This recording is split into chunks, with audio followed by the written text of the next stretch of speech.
Hello, hello! Welcome back to the Feel Good Factor. I'm Susmita Veganosaurus. I'm so glad you could join me here today.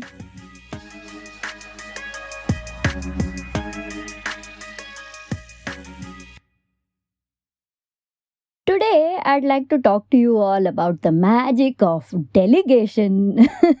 You've heard the saying, if you want something done right, do it yourself? Phew, it's a bunch of arrogant hooey, okay? It just serves to let you keep on being a control freak. And being a control freak is pure torture. It's a way to torture yourself and to torture all the people around you. Granted, there are plenty of things that require precision and expertise. They can't afford to be anything less than perfect. Like brain surgery, for example, or cooking allergy-friendly foods. But there are way too many things to which we tend to give far too much importance. Things that can be delegated to people with lesser experience, things that can afford mistakes. Say your junior designer didn't have the eye or the knowledge to use the right complementing colors or to use less than 2 varieties of fonts in that poster he's designing for you for one temporary event. It's okay. It's not brain surgery. Nobody is going to die. Or just say your roommate or spouse or kid or housekeeper didn't arrange or organize or clean things a specific way that you like in some part of your house. How does it matter? It's okay. It's not brain surgery. No one's going to die. In every small situation, if we keep trying to control things and if we keep saying nobody can do it the way that I want it, so therefore it won't be perfect work, let me do it myself, then how much burden are you going to put onto yourself? How much of precious time of yours are you going to lose just to make sure that everything gets done just right? Yes, I'm laughing now when I say all this, but I have to admit to you, I've learnt about delegation myself the very hard way. Especially when it came to my business, I'd want to do everything myself all the time for years together. That's because somewhere inside I believed that if somebody else did it, they would mess it up in some way. Yes, there have been times where people have messed it up. But somehow in my imagination, the consequence of this mess up was way bigger than it actually was. But later, when I learned to let go, when I learned to delegate and let people do things their own way, even if they did mess up once in a while, it would serve as a good lesson and they would always improve and become better. On hindsight, I would see that the consequence of that little mess up wasn't as big as I'd imagined it to be. When people are allowed to make their own mistakes and then correct that mistake themselves, they really learn a lot out of it. And then, before you know it, you actually have a very competent team under you. So it's so important to trust and to delegate and let people do their own thing. Let people do things in their way. Sometimes you never know, you actually get some new ideas, a new way of doing something, a new way of thinking, which wouldn't have occurred to you if you hadn't let them do it. I am so proud to say that in the past year or so, I've really consciously learned to delegate and let go. Not just delegate. In some cases, when there is a situation, I wash my hands off it completely and totally let my team handle it. And it's beautiful the sense of ownership that has encouraged in the hearts of my team. So even if I'm not there, they know that they can take a call and they can make certain decisions without even having to ask me. And yes, if they do mess something up, if they do falter a little, it's okay because they know that they can pick themselves up and then take it forward without having to be afraid of my response to that. Yeah, I totally understand that for somebody who likes to have control of things, somebody who likes to have things done in a particular way, it's not very easy to just let go and allow others to come forward and do these things. But believe me when I say it pays off. Do it and the amount of freedom that it creates for you and the amount of burden that it takes off your shoulders, it is totally worth making that effort to let go.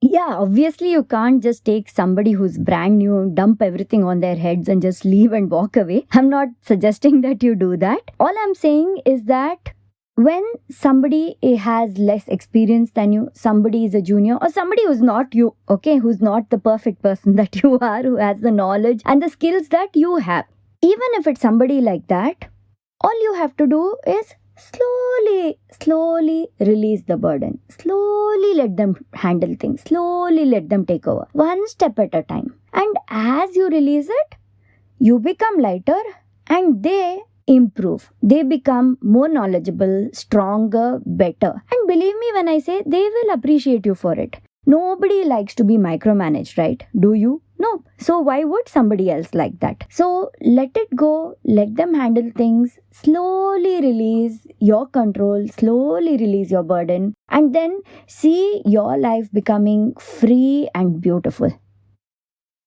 At our restaurant, Carrots, we invite a lot of people to give some interesting talks, conduct workshops, do demos, lead meditations. So there's a lot of interesting, fun, meaningful events happening at our space all the time. Up until even a year ago, I could never ever enjoy these events completely myself. So it was so ironical. I would invite all these interesting people to conduct these awesome events at our space simply because I found it interesting and I wanted to learn from these events.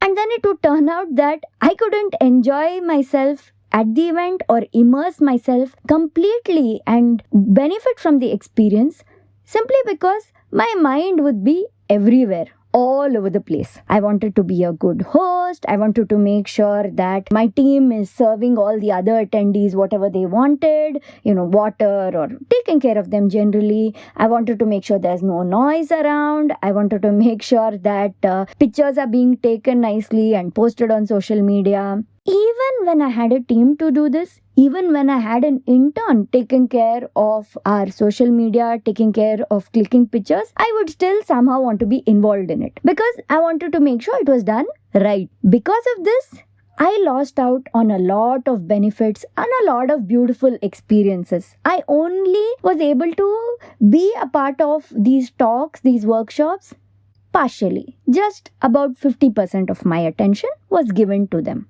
This last weekend, we had this fantastic laughter yoga workshop. And I was actually able to sit there and completely be a part of that event. I could actually be a participant as if this was happening at some other place. Well, almost as if it was happening at some other place with very minimal distractions. So yeah, I'll admit maybe my attention wasn't there 100%. I did get distracted a few times, but at least 95% of my mind, my heart, everything was immersed in this laughter yoga session and I was a complete part of it. And oh my God, the benefits I received by being a participant in this event they were fantastic. One of my team members was going around taking pictures, taking videos. Somebody else was making sure that, the guests have water, the windows are closed, the fan is on if required, etc. So they were taking care of it, and I really made an effort initially to not be involved in that at all. And later, I allowed myself to get carried away into the event. And I didn't even realize everything got done nicely in the background. And I also could enjoy the event. By the end of it, I had some nice videos that my team member had taken. Yeah, he hadn't taken great photographs, but so what? It doesn't matter. Having good pictures at the event wasn't as important as actually enjoying the event and being immersed in it. In fact, that laughter yoga session was so good, so exhilarating that on the next day, when Michael, the person who was doing the session for us, did another event of laughter yoga at a different place, On a Sunday morning, I actually woke up early and went and attended it and became a part of it. It was that great. And I think that if I hadn't allowed myself to completely immerse myself on the event on Saturday evening at Carrots, I probably wouldn't even have realized how awesome it was and wouldn't have made that effort to wake up early on a Sunday and go out of my house to a place that's far away just so I could attend another session. Yesterday, I was just sitting back and contemplating on the whole weekend and all the things I did, all the awesome people I met. And, I had a really, really enjoyable, beautiful weekend. And a lot of that time was actually spent at Carrots without actually being distracted or pulled into whatever work was happening at the restaurant. Instead, I was able to sit, chat with friends, and really enjoy myself in a very relaxed manner.